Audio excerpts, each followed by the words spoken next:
What's up, everybody? Welcome to Kinda Funny Games Daily. It's Tuesday, June 7th, 2022, a Witta Wednesday. I'm one of your hosts, Greg Miller, alongside the rogue one at Gary Witta. Hello, Greg. How are you? I'm great. It's been a while since we hosted together. I know. I like to keep you on your toes lately because pawning me off on your minions. Stuff keeps happening. I kick you to it. I keep you to tomorrow, and I don't warn you. You just show up, new person pops in. Can you hang with them? I honestly, I mean, a lot of times, maybe because I don't check the document, but a lot of times I come on and I turn on my camera and I jump into the Discord, honestly not having a clue like what awaits me in terms of who. Like when I hosted with Janet last week, which was good, by the way. I liked that. People seem to enjoy that pairing. I didn't know that I was hosting with Janet until like 5 minutes before we went on. But that's because like you're an all-purpose player. I can put you in there with anybody. Oh, I'm yeah. not worried about I've got chemistry with just about anyone. It's more, and you know it, or because we've talked about it before, but my favorite still, and this is not about Janet or Tamor, but it's more the fact of how you intimidate other kind of funny people to where like you're one of the other.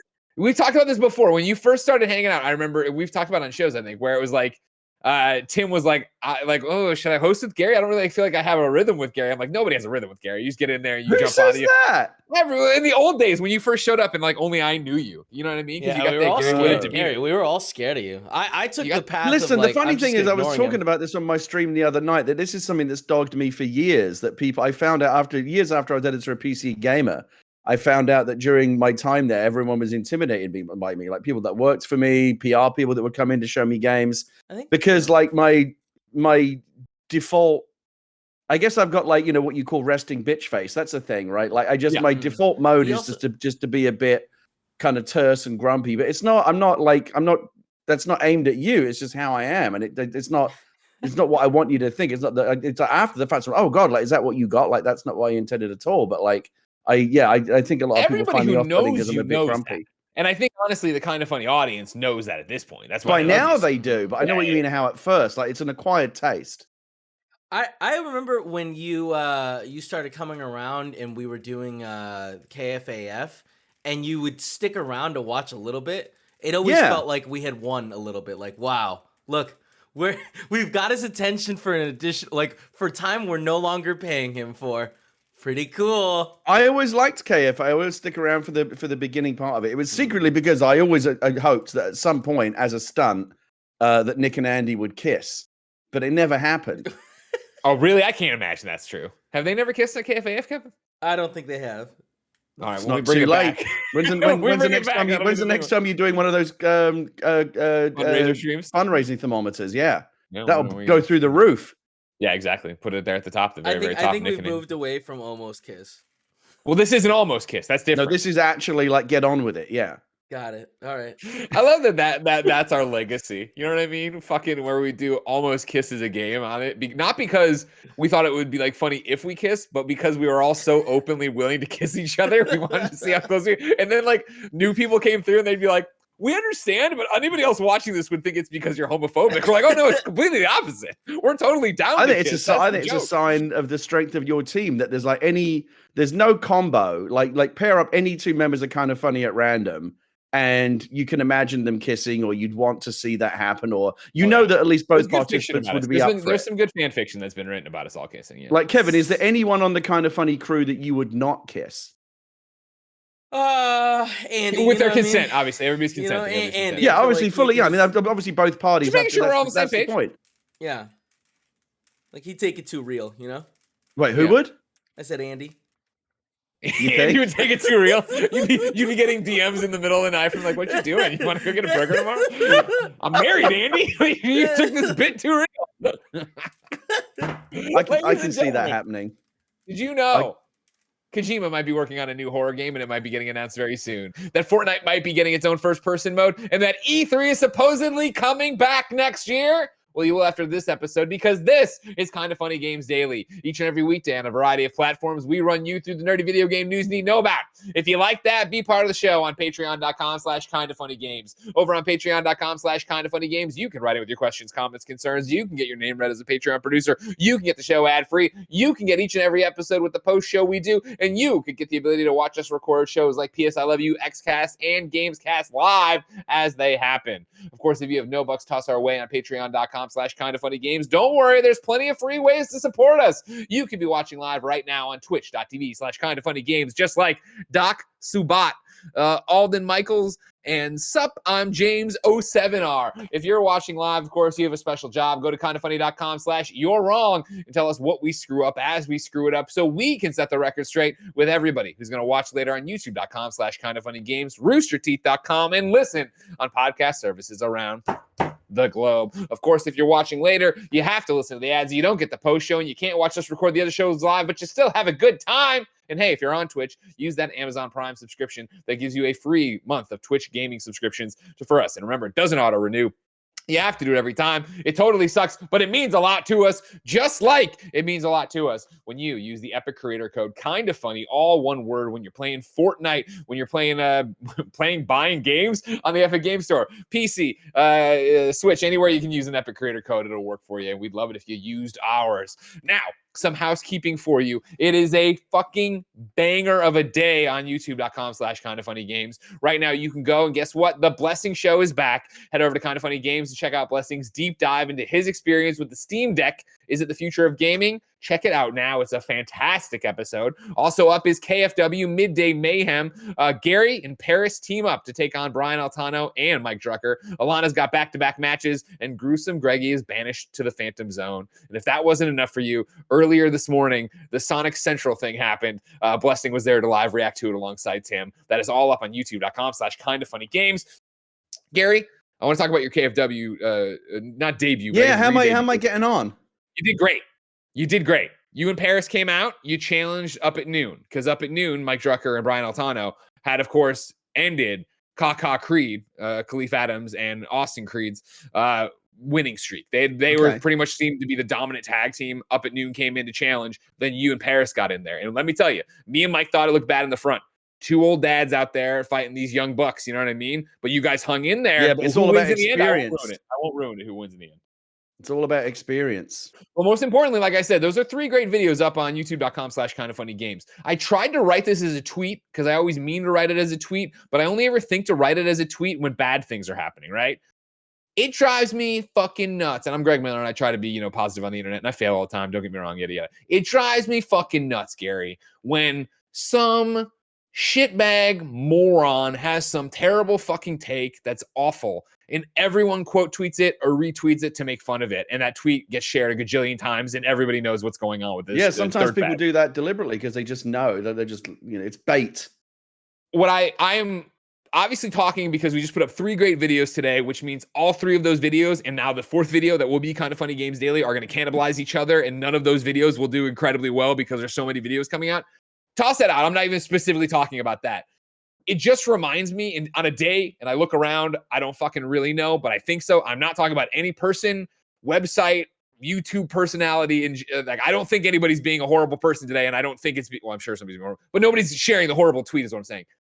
This is a great day to remind you that every fucking creator you follow on the internet, even if they are just somebody who's a prolific tweeter, a meme poster or whatever, would fucking die to have you share their content. But as usual, as you've heard me a million times talk about when I deleted my tweet about The Office, and it changed the way I thought about sharing feedback, because only negative feedback is really what motivates anyone to do anything. If you see something you like today on the internet, retweet the fucking post the video, share it, tag your creator friends, and I mean the people you tag the creators you enjoy.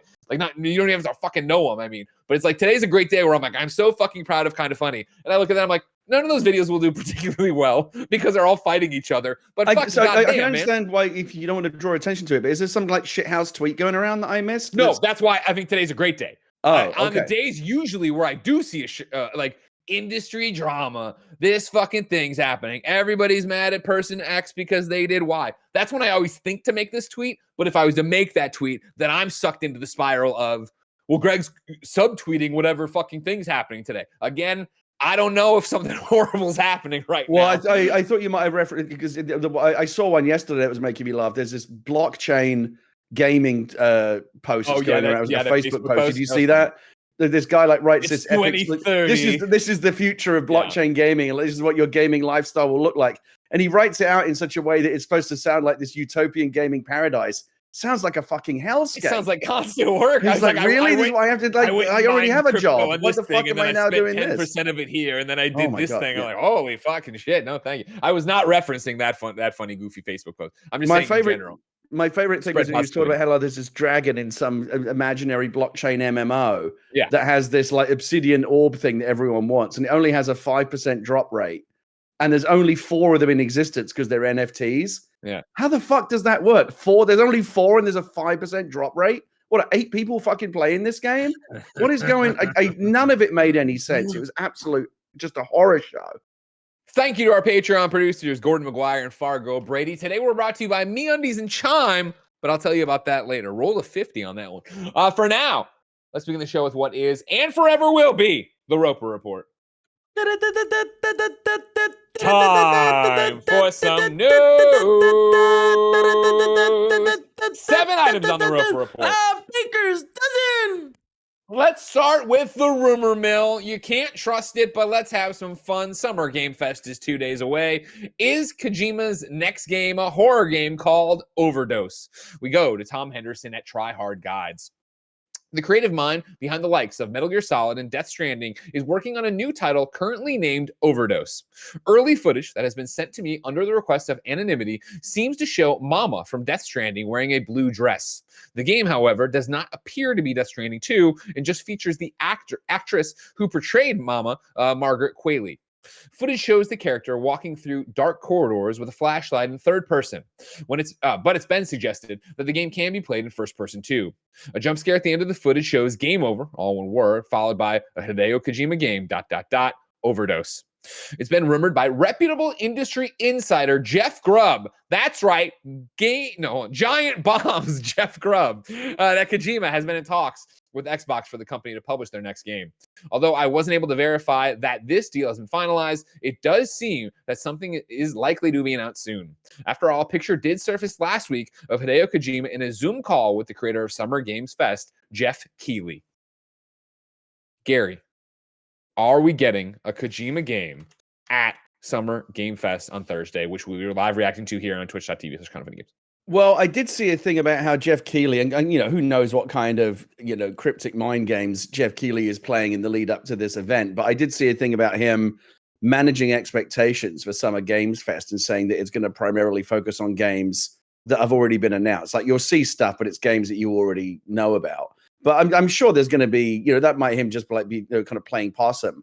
And then there's got to be at least a couple of like, oh my God, who knew this was coming type reveals. He's just trying to set expectations. And I think that does leave you room to then have it be. Yes, listen, these days with these things, it is primarily there, but with these showcases, you've got to set expectations low. Like, he can't go around saying this is going to be the best showcase ever. It's going to blow your mind. Wait until you see what we're going to reveal. Because even without that, people are always primed to go in. Like, their expectations are always so high that oftentimes, with a rare exception, like I know this most recent Sony State of Play was very well received, but the last one wasn't, and the last Xbox one wasn't. A lot of people were like, "Oh, that didn't meet our sky high expectations." Sure. So managing expectations, I think, for all the good it does, has become a necessary part of the lead up to these showcases. But certainly, wait, who? No, so I always consider the source. Who was it who said they got sent this secret footage? Where was Tom Henderson?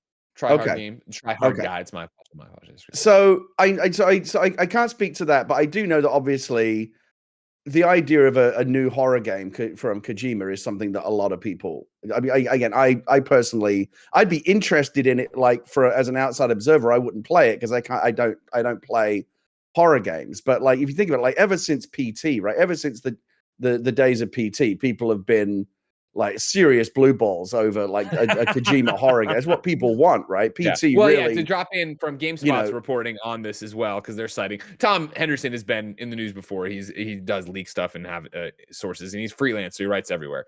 Eddie over GameSpot added in his report about this, reporting on the Henderson thing, not independently. Kojima has spoken openly about wanting to make a horror game.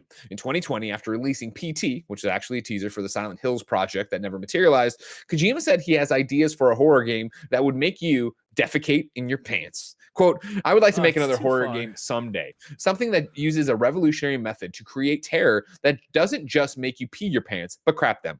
I already have ideas in mind," he said. I mean, like, I'll reiterate: a new horror game from Kojima would obviously be at the very, very top of almost everyone's wish list, right? In terms of what would you most want to like, what would you most want to see, and from who?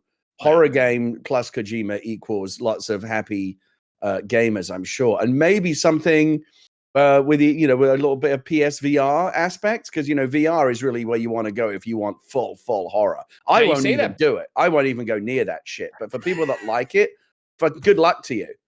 Now you say that, but I watch some of these horror streamers that play these horror VR games, and my God, they're braver than I am. I remember when Patrick Clippett used to do it.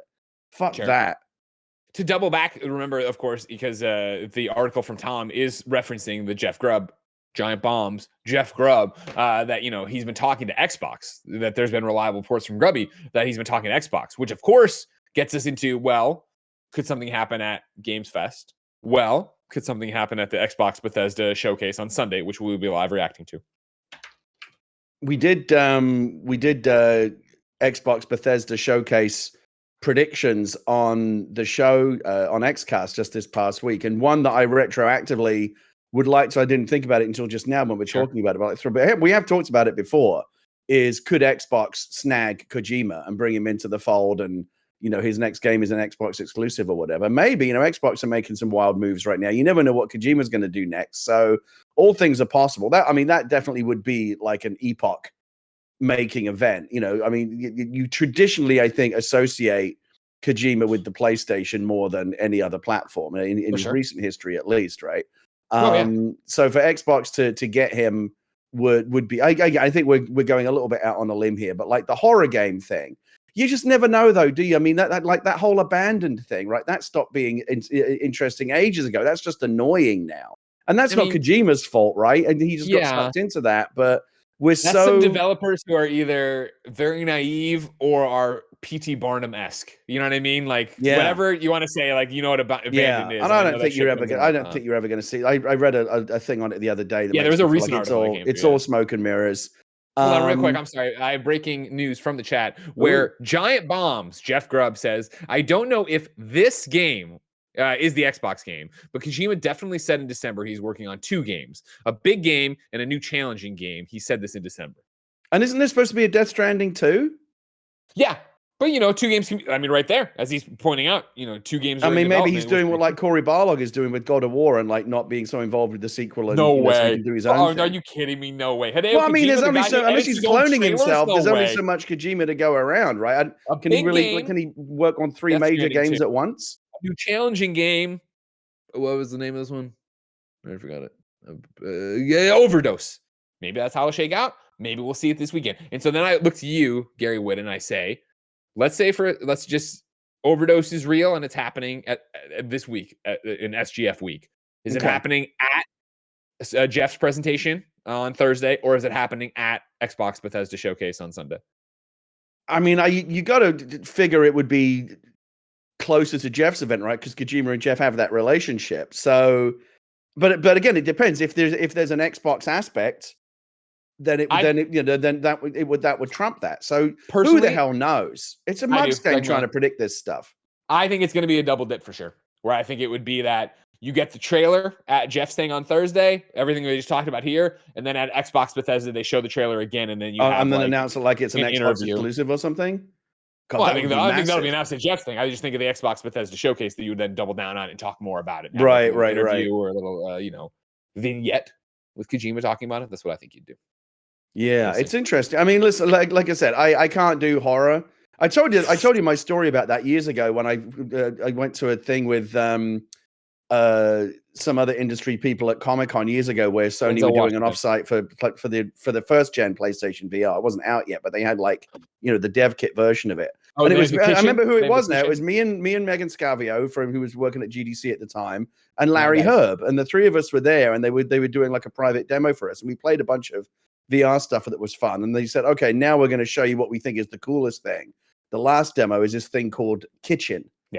And I was like, Kitchen, what is that? And they said, well, you just try it. And again, I'm really, really sensitive to VR. And by that, I mean, like, I spook easily in VR. Like when something comes up and gets me like VR really, that immersion really gets to me. So like horror, I just can't do it. I cannot do horror in a VR game. It's way, way too much for me. can you do horror in general? Yeah, I can watch like a horror movie. I What about don't a play game? horror games anymore. Okay. Ever since Fatal Frame 2, I fucking noped out. You know, When I horror realized games. that game starts fucking with you even in the pause mode, that's when I knew that I was done with that genre. Gotcha. And I So find it interesting, and I enjoy watching streamers play, Phasmophobia or whatever, but I can't play the games anymore. So you're not excited for Supermassive's The Quarry this week? I mean, things like Dead by Daylight and the what do they call it? The Man of Medan, House of Ashes the Dark games. Pictures anthology, which is made by Those, Supermassive. if I'm on like a couch playing with my wife or something, that's fine. But like, I couldn't like even Gone Home. Remember Gone Home, which was only pretending to be a horror game. Yeah. Right, but it hits all those buttons. That was the last time I played a game at home, like with the lights off. And I was like, I can't do this. Like I just have a low tolerance for it. So the kitchen thing, I remember specifically, they were like, just try it. And I'm like, no, I really need to know like what I'm getting myself in for before you give it to me. Because I could sense they were kind of going, oh, this is going to be the one that's going to mess you up. And I'm like, just give me some hint to what it is. And they said, well, have you ever seen any Japanese horror? And I just walked out. I just left. You're like, bye. It's like, I'm gone. Off. No. Nope. Nope. Nope. I can't do it. So I would love to see a Kojima horror game from the point of view of someone who's interested in the, the art and craft of video games. I think it would be fantastic. It's just not something I would personally play. I can't wait for it. And I can't do wait you like for horror? Do you do horror games? I love horror games. You do? I mean, do you want to be scared? Do you like want to turn the lights down and like really have the bejesus scared out of you? Yeah.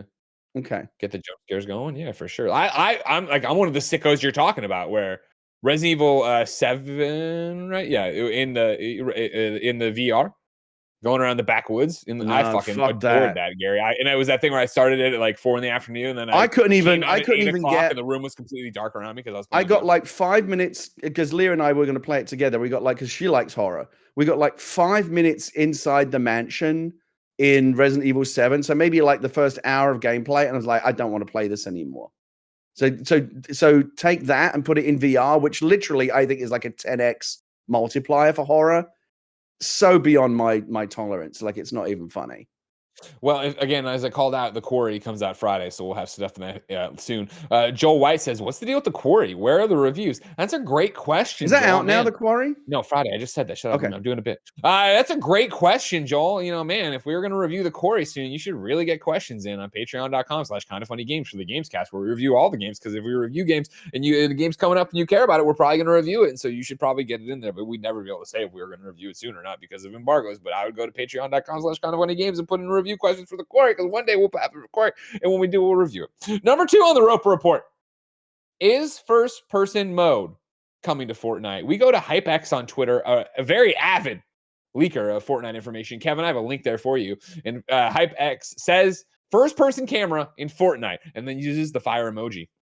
This update, Epic began working on some stuff about first-person camera mode, but there's no other info about it at the moment, as it seems like it's still in early development. Would work really well for 0 build modes. And then here's this image, I assume that's been one of the things that have been leaked out of it and what's going on with it. This is more of a talking point because, Kevin, I turn my eyes to you, our Fortnite expert, our Fortnite avid fan. Would you be stoked for...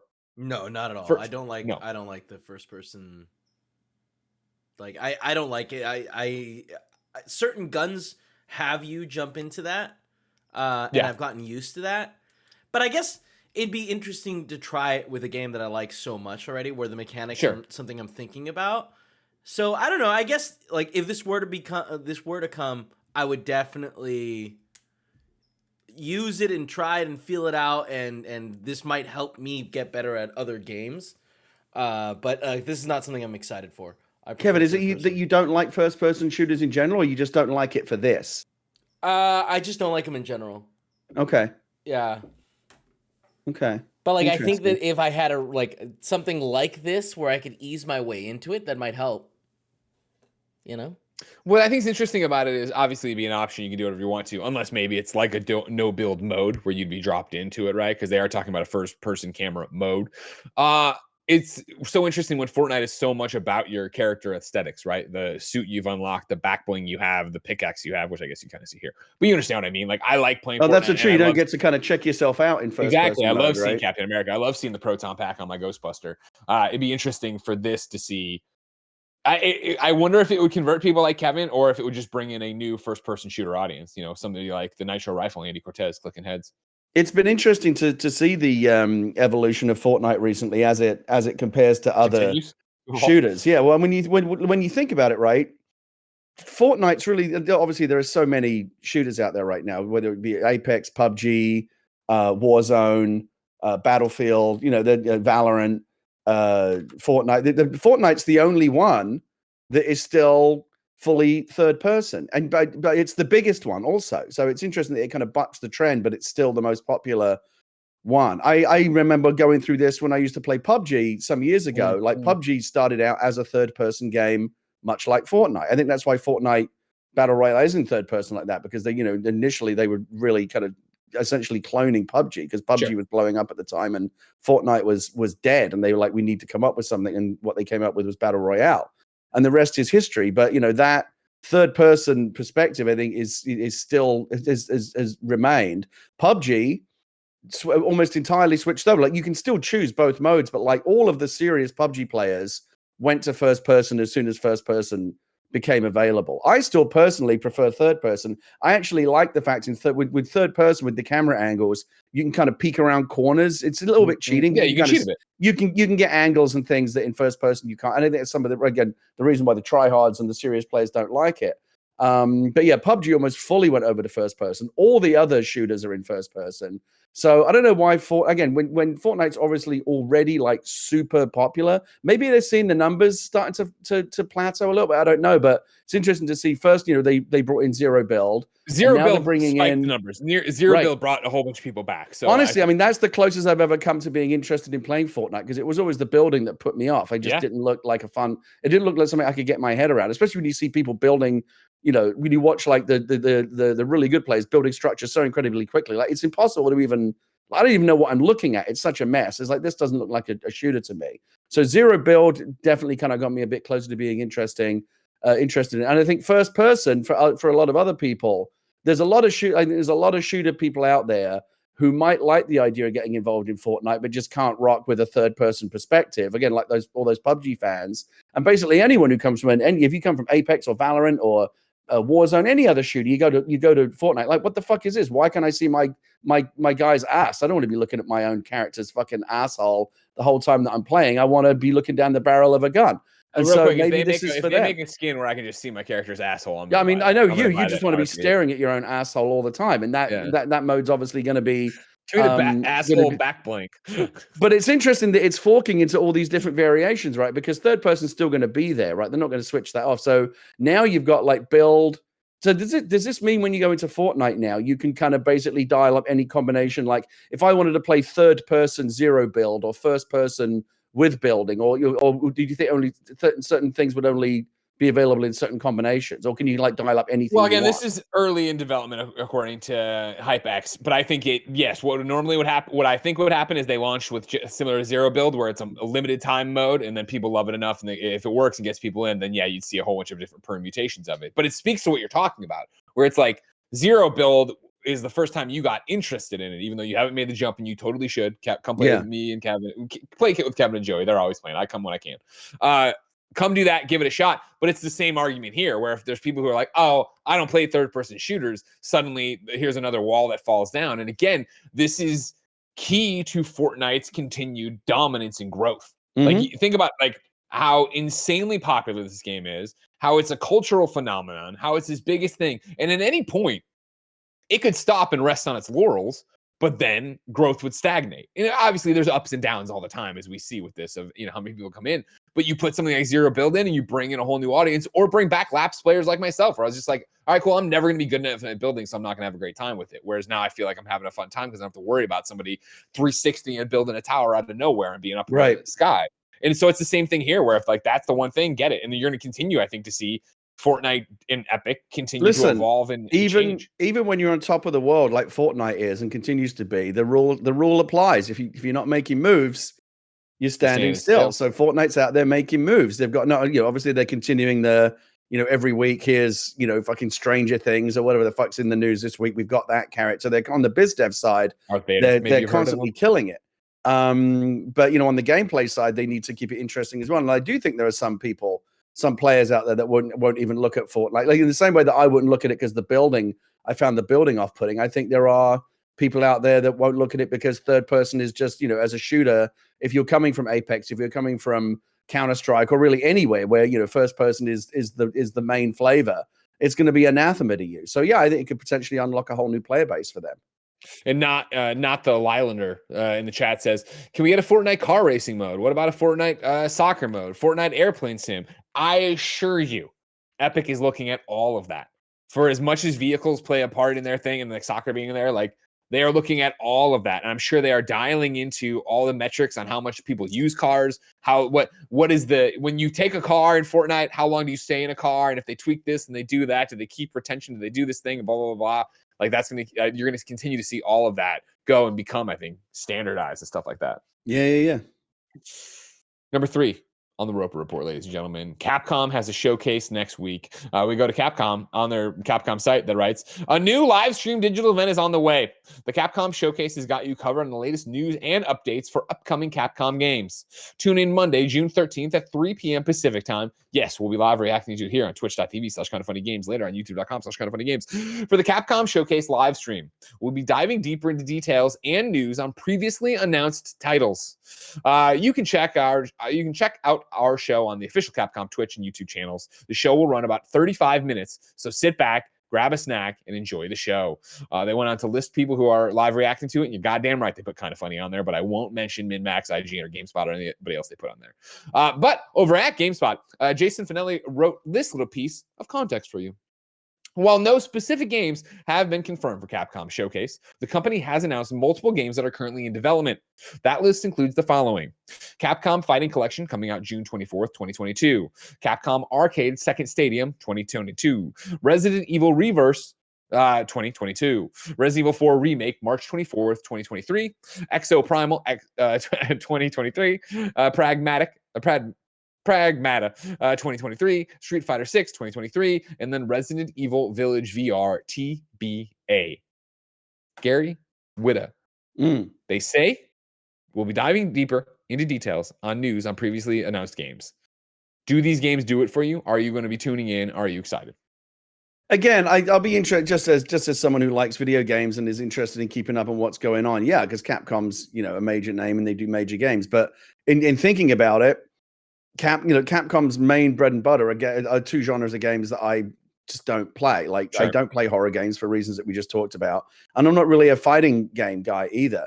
I'm just terrible at them, and I've never really kind of unlocked their mysteries. So, yeah, I'll pay attention, but I doubt there's very little that will come out of that. I am interested in Resident Evil 4 remake because I never played the original. I know it's one of the most well liked. I told you, horror games. I know it's one of the most well-liked ones. I thought we might be able to skate in a Resident Evil 4 around that time still. Yeah, zombies. I just can't do zombies. I have a particular problem with them. They really do freak me out. But like, I had a ton of Leah and I had a ton of fun. Out to be a zombie? You were a zombie in the Walking Dead pilot. Yeah, but I did that precisely. So what happened was when I was a kid, my parents just let me watch anything. I'd bring anything home from the video store, and they were like, whatever. Sure. They would let me watch anything I wanted, and I watched George A. Romero's Dawn of the Dead when I was way too young to watch it, and it really, really scared me. And it basically got into my head at a young. I still have nightmares about zombies like to this day. Like they still, I can't watch. I haven't watched Dawn of the Dead in like 30-something years because it just has really bad memories for me. It really freaked me out in a way that no other horror movie ever did. And to this day, I still can't do zombies. So the whole thing about being a zombie in The Walking Dead was meant to be like my attempt at because at one point I was standing in the middle of a street surrounded by hundreds of zombies, and I thought, if this doesn't cure me in my fear, nothing will. And it didn't. But I did really enjoy watching Leah play Resident Evil 2 remake. That was a great. We skipped the third one because we heard not so good things about it. But Resident Evil 4, I know, was again one of the most well liked titles in the series, right? And I don't think Leah ever played. She was a GameCube kid back in the day, but I don't think she ever played Resident Evil 4. So this might be a good one for both of us. For sure. Other than that, no. Like the fighting games, no. I'm in a similar thing where, for previously announced stuff, and you look at this list of games, like, obviously, Resident Evil 4 remake, I want to see more of it, and I'll play it when it comes around, because especially, Resident Evil 4, I personally think is overrated. I didn't remember enjoying it when I played it, but at that point, I shouldn't say enjoying it. Whenever he's like, this is the greatest fucking thing of all time, and you play it, like, okay, yeah, that was whatever. But, like, Resident Evils really didn't click with me for a long time, and I'm a huge zombie fan. It's my favorite horror franchise, or genre. And so I was always, like, let down by Resident Evil because it was never what I wanted. That's why Resident Evil 2 Remake, I fucking adored and had such a great time with it. And obviously I enjoyed I enjoyed the hell out of Resident Evil 7, but that was a different thing. It wasn't the same, the same old Resident Evil. So for the fact that Remake clicked for me, and the fact for Resident Evil 3, I didn't adore, but I enjoyed playing. I just thought it was a not full-fledged thing like Resident Evil 2 was. I'm interested to see what they do with Resident Evil 4 and if that can turn it around for me or whatever, and see if I enjoy that. But Exo Primal, we all watch, like, all right, whatever. Street Fighter, I'm not a fighting game guy either. Yeah. I might play that adventure mode though. That looks interesting. What's the thing that could come out of this Capcom showcase that would most blow people away? People or Greg Miller? What's that? People or Greg Miller? I mean, you could do both. Like you personally, but like what in general? Do you like new Marvel versus Capcom or something? I'm trying to think. Like, you look over the chat, you see it popping off. Dragon's Dogma 2. That's what Dragon's Dogma want. 2. Okay. People want of it or whatever. Greg Miller wants a Dead Rising again. Give me a new Dead Rising. And I know we've got a lot. I can't be picky. I've got a lot of Dead Rising because I've played them all. But I could go for more. I could go for another one. But I know it's also so much Resident Evil here. I doubt they'd come back and do that kind of. Who does Devil May Cry? Capcom. So are we due a new one of those? It's been a while since the last one, hasn't it? Your test is another one. Like Capcom's so not my specialty. I forget how we did get one recently, right? What was the Devil May Cry 5 in 2019? We got Devil May Cry 5. Okay, so not that long ago. Yeah. Yeah, Capcom's an interesting one. I'll go through. I know Tim's. Hey, what about a new Dead Rising? Do you think they'd ever do a new Dead Rising? I mean, I just talked about Dead Rising. Gary, you gotta listen a little bit. Greg Miller. No, you're saying dead this and dead. This is the problem with these games. It's all one thing or another, right? It's a dead this and dead that. Walking Dead, Living Dead, Walking Dead, Dead Rising, Dead this, that, and the other. Come on. This is the problem. There's too many of these fucking games, and they're all the same. I adore Dead Rising. I would love another Dead Rising. We have gotten a lot of Dead Risings. The thing is, at least Dead Rising's funny. Huh? That to me, I can when the horror is like mitigated, is leavened with a little bit of comedy. Dead Rising from the jump, right, was like a playground. There's zombies everywhere, and they can kill you, but it was about the psychos. But you could run them over with a lawnmower, and wear a giant Mega Man helmet and going through and just destroying everything. Yeah, Dead Rising's dope. I still found it too scary to play because it had the slow zombies in it. I don't mind the ones that chase you, the ones that run, but the slow shambling ones I don't like. That's my thing. Those are the Romero ones. Those are the ones that fucked me up when I was a kid. I've always talked about it. It's trite now because everybody has a zombie plan and yada yada. But like I said, I've obsessed about zombies my entire life. So this is the kind of shit I'd make Poe listen to in the basement, my zombie plans or whatever. But it's that thing. If I hear on the news the dead walk or whatever, I open up the shades and I look out. If they're shambling slow zombies like The Walking Dead, I go, whew, all right, we got this. We're going to be able to, it's going to be rough. It's going to be a rough few years, but eventually we're going to win back this thing. We'll kill all the dead people we find. It's going to suck that you can never sleep next to somebody again, right? You kiss your wife goodnight, you got to go to the different room, lock the door, and have little peepholes you open up and look. What, like in case they die in the night or something? Exactly. Okay. People die in their sleep all the time, Gary. You can't take that chance. If I open it up and I see fucking fast-moving zombies, I am jumping off the roof. Or I guess I probably don't live in a place high enough. If I was sitting in a, you think that's the difference between the slow ones we You're beat, never gonna beat the the fast fast-moving zombies. These motherfuckers run nonstop and don't get tired. It's over. Do you know what I mean? It's just over. You're never gonna come back from that.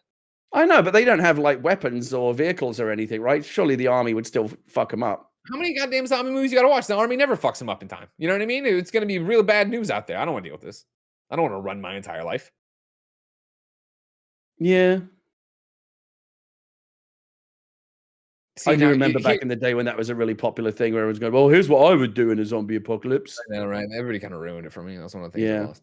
Sage Shigami in the chat says, we cannot beat zombies. We couldn't even beat the pandemic. This is the one time where America's incredibly loose gun control that has fucked up the entire country, it just really fucked everything up and is an outrage, is an embarrassment to every American who should be paying attention, would actually be working in our favor.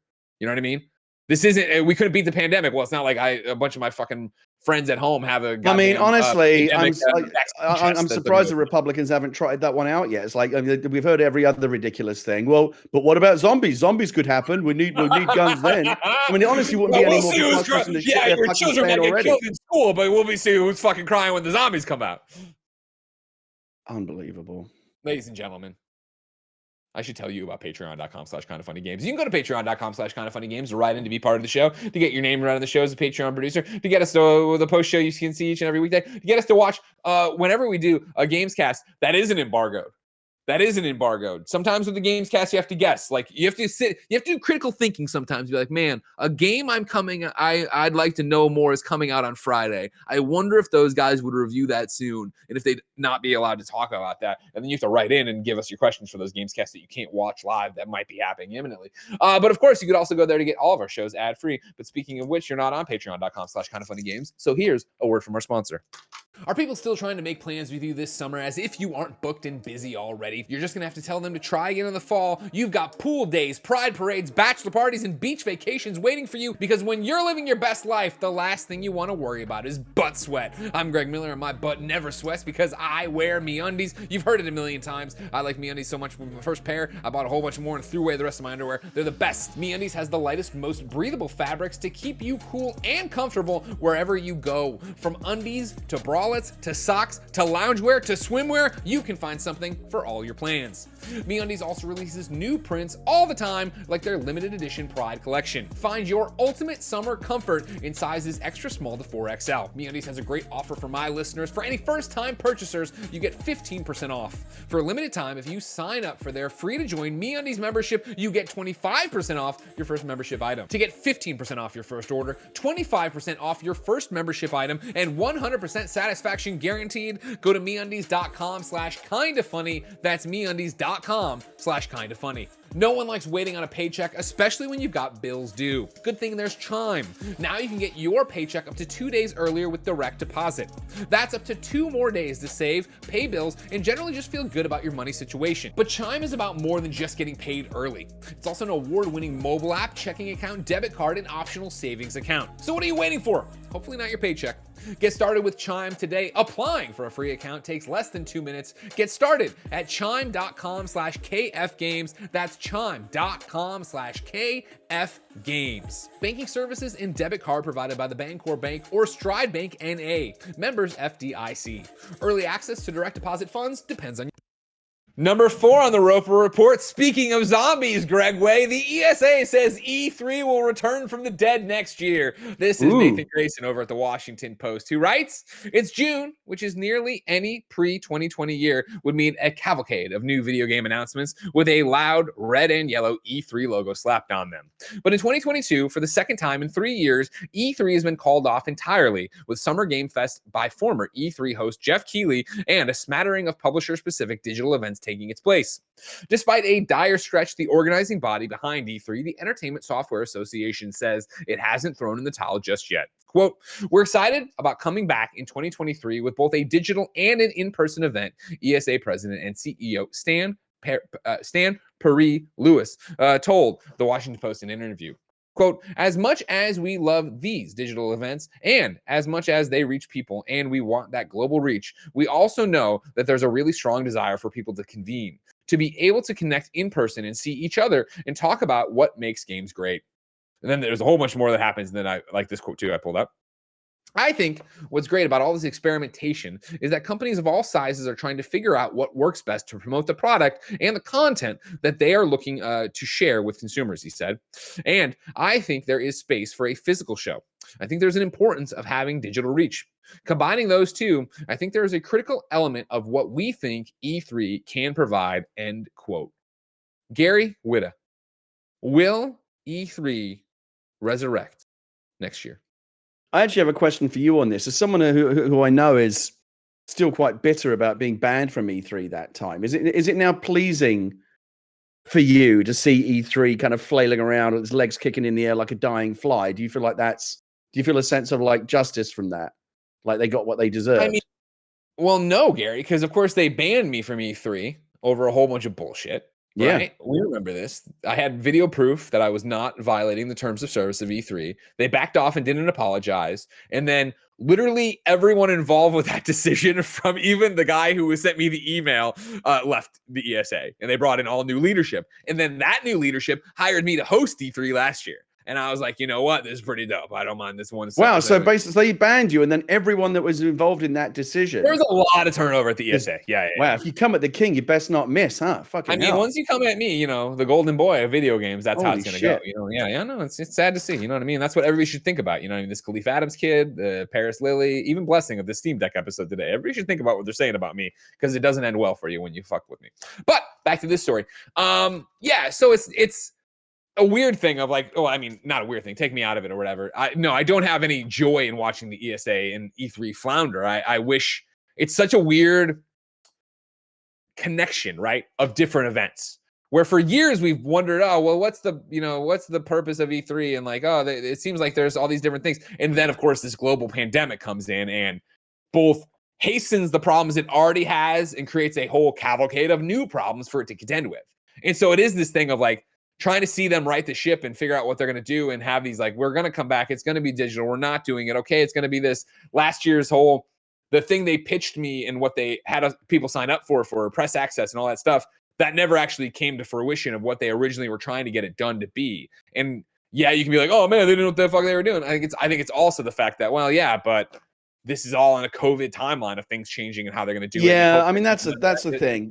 In a parallel universe where COVID never happened, maybe E3 is still, is in a, well, obviously would be in a healthier space. We don't know exactly what it would be, but it wouldn't be where it is now. COVID really obviously did a number on E3 and all kinds of live events. We've seen that, in multiple industries. I think the problem is, and again, who knows, right? I mean, I think we'll have to wait until hopefully at some point we're living in a largely COVID-free world, or at least a kind of COVID-free world where we can have like major events like E3 again, where everyone's kind of crammed in together. Hopefully without too much longer. And when that happens, then we'll be able to know. But in the meantime, if I had to guess, I don't know. I mean, just look at this summer, right? Summer Games Fest is happening. We're talking about all these different showcases. There's no E3 this year. But is there any less excitement about like all the new game reveals that are happening over the summer? No, because other events have come in and have filled that void. I've said it before. I think the only people that really, really miss E3 and kind of bemoan the loss of E3 are the relatively handful of like people in the games media bubble who missed the actual going to E3, hanging out at the Fig, going to parties, chumming around with their, industry pals and like, hotel rooftop bars. And for that very, very small handful of people comparatively, that was a great thing. And it's a bummer that E3 is not around, for that to happen. The other events, again, will take that place. But for the vast majority of people, for gamers, for people. Hold on real quick. God bless our Lord and Savior, Jeff Keighley, for bringing that part back. I'm flying down on Friday. I'm going to get fucking loaded. So again, like life find, like boozy journalists, like life itself will always find a way.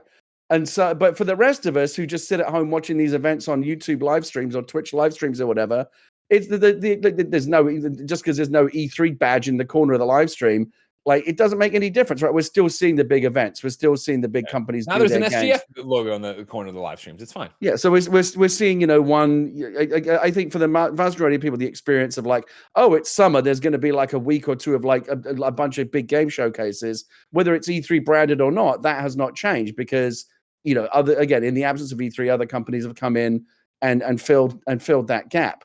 It didn't take long for fucking Jeff Keighley to build a nest, did he? In the hole left by like, don't fucking sleep, because Jeff Keighley will eat your lunch in like 5 minutes. Yeah, like you walk away for like 1 minute, he's come back. Oh no, I'm here now. Like this is a Jeff Keighley. And that's the thing now. Is, I don't know. To ESA's point, like, okay, you want to bridge this thing between a live event and a digital event and yada yada. It's like the cat's out of the bag.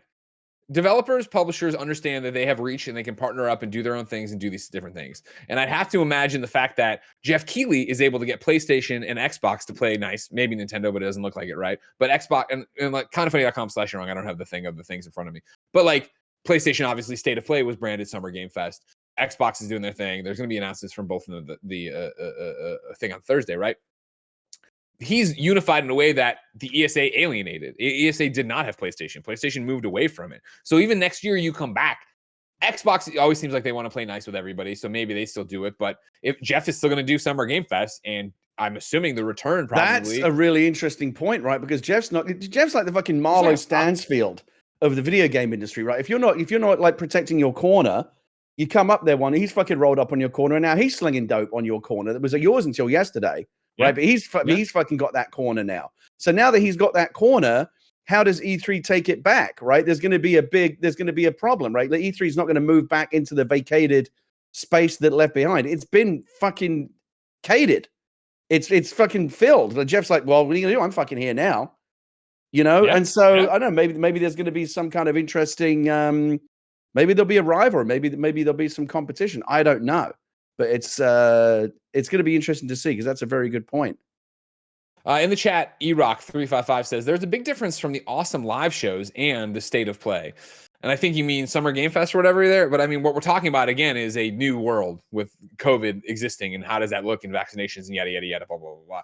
Like, I think, you want to compare last year's Summer Game Fest and to this, or even, how the industry's been able to respond. It's because they're trying to hit a moving mark and figure out what's going on, let alone game timeline slipping, and let alone work from home, and let alone all these different things about it. Like, I think even if E3 was to come back in full force, it wouldn't be the same E3 you've seen before. It would, as it was last year. I mean, we've seen that before. We've seen E3 come back, and it's like, oh, it's a pale shadow of its former self. I understand we all have a lot of nostalgia for E3. It's so baked into, so many games journalists of my generation and the generation that came after, have some association with E3, and I've great, really happy, fun memories of E3. And it is a great opportunity for the games industry to kind of come together physically.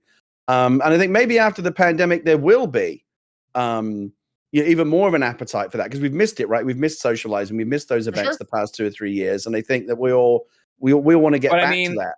You can look at, and we all want to get back to that, and we all keep rushing into it as we figure it out. And you can look at your favorite games journalists and press people and see it happening in real time, right? Of everybody, it's DICE, goes to DICE, and then there's the, oh man, I got COVID at DICE. Oh, I got COVID at DICE. I saw it at DICE, I saw it at PAX Star Wars Celebration. Everybody comes back, they come back, I got COVID at it, and then an enforcer dies. You know what I mean? Like, this is the real world we live in now of how this shit works. So it's still a problem, and I do think we are kind of rushing back to, I've said it a million times, right? Like, we're all over COVID, but COVID isn't over us. Just because you've decided you've had enough and you're bored of protecting yourself and others doesn't mean that it's not still a fucking problem. It is, right? Again, every major event that I've seen recently has had COVID cases come out of it. And so it's going to be a while longer. But I guess my point is, like, let's just say COVID disappeared tomorrow, and E3's back next year in full force. It's going to be an issue, because Jeff's not like just keeping that spot warm for E3 until it's ready to come back. Like, he's going to want to keep that spot. He's like, E3, your time is done. I'm the fucking future. E3 is the past. I'm the future. So I don't know. Maybe we'll see some interesting turf wars.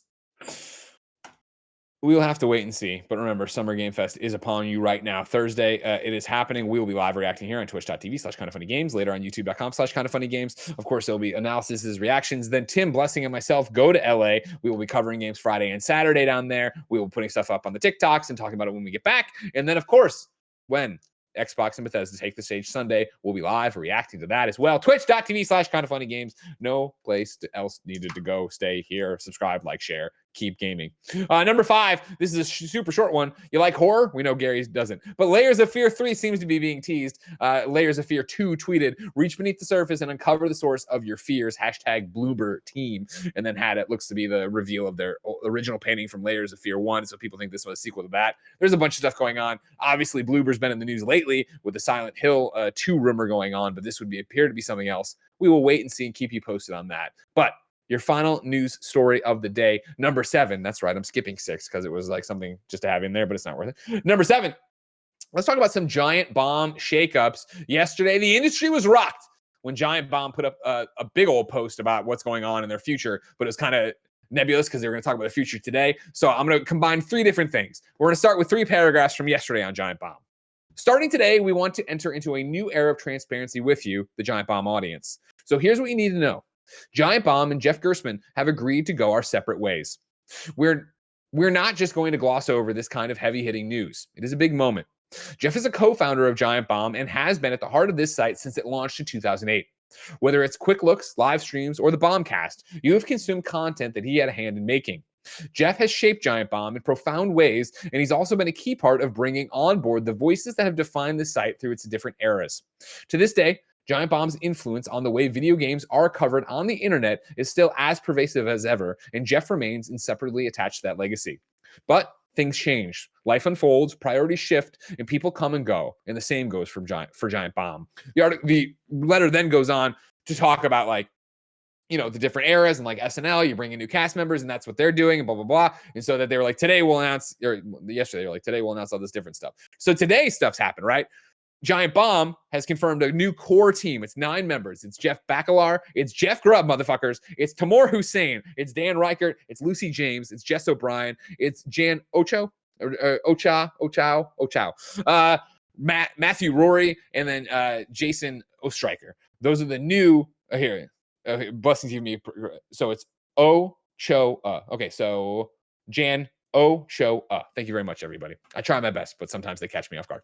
And that's your new core member of Giant Bomb. They have a video up walking through that. Yes, Dan Reichert has left WWE and is back here as creative director, I believe it is. I don't have that written down of this. Jeff Grubb, who of course left games industry at Biz and moved across the country, is here now doing that. Lucy and Tam, of course, friends of the show over there. You know them from that.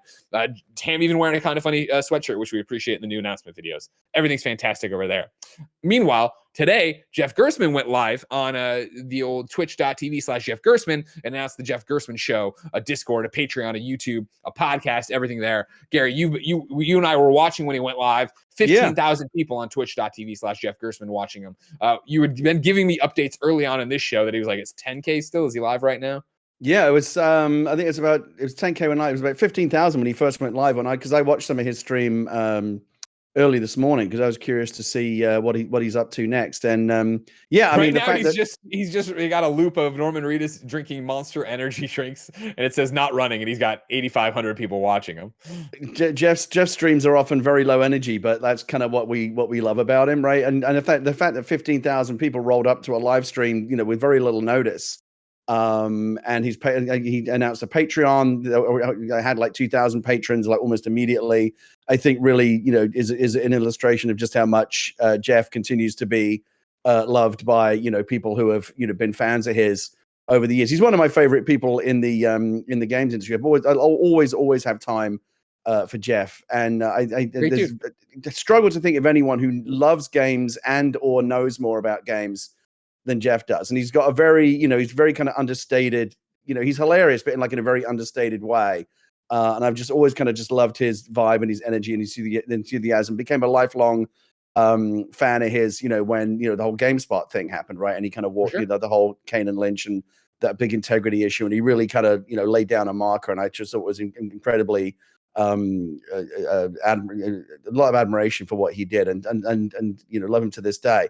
It's interesting people comparing it to the SNL thing with the changing rosters. I think of it, the analogy I was thinking this morning was almost like a band, because it's almost like Jeff is, band lineups change over the year, right? People argue Van Halen with David Lee Roth versus Sammy Hagar and this kind of stuff, and what was the best lineup of a band. And I'm very much a Giant Bomb purist, perhaps because I am of a certain age and I used to do content with those guys back in the early days.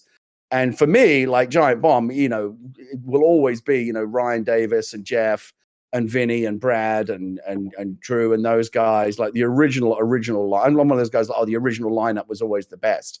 And, all of those guys with Jeff leaving, who to me, nobody, Jeff was synonymous with Giant Bomb. He is the soul of Giant Bomb. And I really do hope that the new crew, which has already seen lots of kind of turnover over the years, can continue to keep it going in the spirit, that Jeff and Ryan originally started it with. But I don't know. I'm very much a purist. I wish Lucy and Tam, because we've got friends over there, Jeff Grubb. Yeah, of course. I wish them all the best. And the reveal video they did, bringing back Dan and stuff like that. I think, they've got big plans, and I really do hope that they continue to make a success of it, because Giant Bomb, it wouldn't be, the Giant Bomb is one of those things where if it was gone, it wouldn't be, the industry just wouldn't be as fun as it is right now. Giant Bomb's always been just a great brand of content and just really fun stuff, and always really likable people, and just a force for good in the gaming universe. So I wish them the best, but I can't help but feel like it's a little bit like Like Queen's still going, right, without Freddie Mercury. But is it Are really they? I Queen wouldn't know without that. Freddie I Mercury? wouldn't have Well, been able that's to tell you exactly, that. well, that's the point. Yeah. You don't even know. Yeah, they're still going. And In Excess That's is the still going without Michael Hutchence. So, bands lose their front man, and Jeff was very much the front. It's not like the fucking drummer left. Like Jeff Gerstmann is like the Mick Jagger of Giant Bomb, right? And once that person leaves, you can try to replace them. But we all know, like I'd be excited to see Queen with Adam Lambert, right? They're in Vegas recently. I'd love to see that. But is it really Queen without Freddie Mercury? You've got to say no. And is it really Jeff Bomb without any of the founding members? It's not the old Giant Bomb. It's not the one we grew up loving. The question is, can they make a new Giant Bomb that people will like just as much? I hope so, but I'm very much an old-fashioned guy when it comes to this stuff. And that's the big, it's a tough road to hoe for sure, because I think Giant Bomb is so synonymous with Jeff Gerstmann. And I think that this isn't, and I'm speaking out of my ass a bit, because as much as, and I think to a degree you are, right? Of like, we love the people that have worked at Giant Bomb. We love the people that are the ones we know from the current cast of Giant Bomb, but I don't actively consume Giant Bomb content. And that's not because of a personal preference. It's more the fact that I make content all day long, and then I go try to take care of my family, and then I play a game. It's like, where would I fit in watching or listening to a thing? I'm lucky enough that I can talk to Lucy. I can talk to Tam. I can talk to Jeff. I was talking to him in this chat today. And so it's one of those, like, you talk about being a purist. So then your Giant Bomb's been gone for a long time. And what it takes, looking at it here, even with, the Nextlanders guys leaving to go make Nextlander and leaving Giant Bomb, I saw a lot of people being like, oh man, this isn't my Giant Bomb anymore. This is that. Things evolve and change over time. But yeah, even for as long as it's been that Jeff has been the face and Jeff has been Giant Bomb, even Jeff said in his thing today, this all happened really quickly. So it wasn't like you eased into this, right? Because I think hopefully, knock on wood, right? Parallel, because we're talking about the fact that, as they talk about it here, right? Since it launched in 2008. So quite a while there, 14 years of Giant Bomb. If Kind of Funny is lucky enough, and I think we will, to make it 14 years, 15 years or whatever, right? Like, my plan is to not be the face of Kind of Funny forever, right? I plan on falling back naturally over time of like, you see the Blessing show's up today, right? And what a fucking fantastic episode of the Blessing show. It's so good, so great. Like, I'm not saying, Blessing will be I hope he's the face of Kind of Funny in another 8 years or whatever. But like, you bring on new people and they make new shows, which inevitably means that I'm making less. And I already host Games Daily way less than I did when it started, right? I used to be on every day with a new co-host. And now there's a whole bunch of us on the rotating schedule that come through and do. And for the most part, everybody's like, this is great. I like that. Like, that's, evolving and changing and doing all these different things. It's not a random Monday, that you wake up and I'm like, I'm leaving Kind of Funny, and bam, that's what's happened. And now it's completely different. And even then, you'd have Tim and you'd have Nick and you'd have Kevin, people who have been here pretty much since the start. Kevin, it took me a month and a half to cry at a desk and call Kevin and make him come work for us. But it is this idea that like, you would have that natural growth. I think this is a big shift, right? It feels like a seismic shift for a lot of people, but I also don't know how much it feels like a seismic shift for people who consume Giant Bomb regularly. Because looking at the Reset Era thread and reading through all that, people have been talking about the fact, well, Jeff's been gone for a while, or he's been doing less, and yada, yada, yada. Like, there's a bunch of stuff happening here. And so, everybody I wish well. And I know, but it's like it's an uphill climb any for the new outlet guy. is the product of its personalities, right? And so if at some point, even though it happens over time, if you get to a point where like none of the original people are there anymore, it's a now completely new set of personalities, that's a different entity, right? It might still have the same name, and maybe it's evolved in a good way. Maybe it's just as good as it used to be, but in a different way. But it's like, you've got like a broom, right? And you replace the handle, and then you replace the head, and then you replace the handle again. And next thing, like, it's not the same broom anymore because none of the original components are there. But like, you think it is because all those the parts overlapped. It's a terrible analogy, but there's my way of saying, like, I don't know. On the one hand, there's the old man yells at cloud versions. Like, for me, Jeff really was Giant Bomb, and so much of the personality of that site came from him. But I think I think probably what has happened is that a lot of that person, even though he's left, a lot of the tone and a lot of the humor and a lot of the personality, like, there's still. It was interesting I was very bittersweet when they said, oh, we're going to bring back Mario Party games, because that used to be one of the most fun parts of Giant Bomb, right? Was those epic Mario Party games that they used to play. And I used to love watching those, and I'm glad they're bringing them back. But like, a big part of the reason why I liked him is because I loved watching Jeff just quietly simmering as he consistently would always get fucked over, and just watching him like sitting there, like, he wouldn't rage, he wouldn't like throw the controller, he would just sit there silently fucking fuming and silently hating that game more than anything else. And I just love that energy. And so it'll be different. It won't be the same. the question is, can it be as good in a different way? Because that's the tone they're gonna have to find going forward. That is the question, and we wish all of the 9 new folks at Giant Bomb and, of course, Jeff Gerstmann the best on their future endeavors. I would expect to see pretty much all of them run through Kind of Funny Games Daily at some point in time. Jeff says he's down. He just got to figure out what his schedule will be, but we'll get there. Don't worry. But that's still so far away, Gary. If I wanted something more immediate, say what came to the mom and pop shops, where would I go? The official list of upcoming software on each and every platform, as listed by the Kind of Funny Games Daily show hosts each and every weekday. Yeah! Out today, The Elder Scrolls Online High Isle chapter is out now worldwide on PC. Sifl new update is out today on Steam. The new Sony Bend logo will be revealed at noon Pacific time. The bootleg business is booming in Red Dawn Online with month-long boosts for moonshiners in sales and story missions. Plus, rewards extend to other enterprising criminals across the frontier with double rewards in all blood money contract missions. There's more details you can find online. Attack at Dawn North Africa is on PC. Spellforce 3 Reforced is on all the PlayStations and all the Xboxes. True Fear Forsaken Souls Part 2 is on Xbox One. Yuru Kill, the Culmination Games is on Switch. And then WWE 2K22 DLC pack is out today. It has Hurricane, motherfuckers. I can't wait to play it. New dates for you. Fire Girl Hack and Splash Rescue DX is making its way to PlayStation, all the PlayStations, all the Xboxes, and Nintendo Switch on June 22nd. The PC version of the game will be updated to the DX version on the same day. EA and Battlefield team revealed Battlefield 2042 Season 1 0 Hour, the game's first season of post-launch content. It will be available June 9th on all the supported platforms. This season features new map with vertical thrills, a new specialist, as well as tactical additions to the player's arsenal of weapons and gadgets. These core content additions are freely available to all players as part of Battlefield 2042's new Battle Pass. Additional cosmetic items, including legendary skins and melee takedowns, are earnable through a premium version of the Battle Pass. And then Evil West is coming out September 20th on all the PlayStations, all the Xboxes, and PC. It'd be very interesting, particularly on Battlefield, to see if they can right that ship, because it's been one disaster after another. I've been watching it quite closely. It's fascinating to see. I thought they were just going to give up, but they've got this season 1 thing. They said another, like, one more map, a couple of weapons. I don't know if it's going to be enough to dig them out of the hole that they're in, but I saw, oh my God, I usually don't do this, but I saw the tweet where they announced it today. That I just got to see what the reaction is. And I went and looked at the comments. Fucking hell. They got a lot of work to do in terms of that fan base and how they're currently thinking about Battlefield. In the chat, Jugs Almighty, great name, says, is the WWE DLC the one with RVD? No, you're thinking of the whole damn pack that comes out July 19th. This is Stan Backpack. This is Hurricane Helms, Stacy Keebler, A-Kid, Wesley, and bonus my faction cards. But Hurricane Helms is definitely the one. Well, Stacy Keebler, of course, too.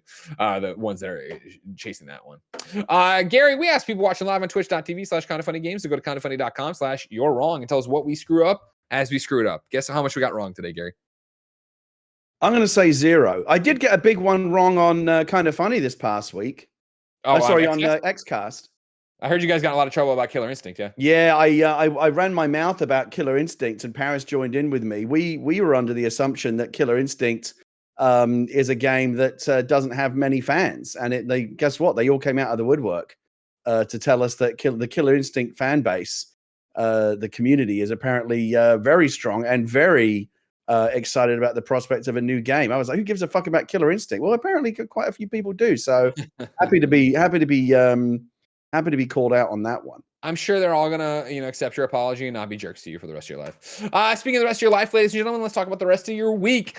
Tomorrow, Blanet, yeah, that's right. Blessing and Janet are hosting Kind of Funny Games Daily. Then Thursday, it's gonna be me and Tim in the same room. That's right. I'm going to Tim's house to do Kind of Funny Games Daily, and then react to SGF, and then run to a plane to go down to LA to be in SGF. And then Mike and Andy will close out your week on Friday. If you're watching live right now on twitch.tv/kindoffunnygames, or you want to watch it later on youtube.com/kindoffunnyplays, you can catch Mike, Andy, and Nick doing the Sims build challenge that's coming up right now. However, if you want to go to patreon.com/kindoffunnygames, of course, you can support us, get your name read right into the show, get the show ad free, and of course, get it with the post show Gary and I are about to do. Remember, Kind of Funny Games Daily comes to you each and every weekday, youtube.com/kindoffunnygames, roosterteeth.com, podcast services around the globe.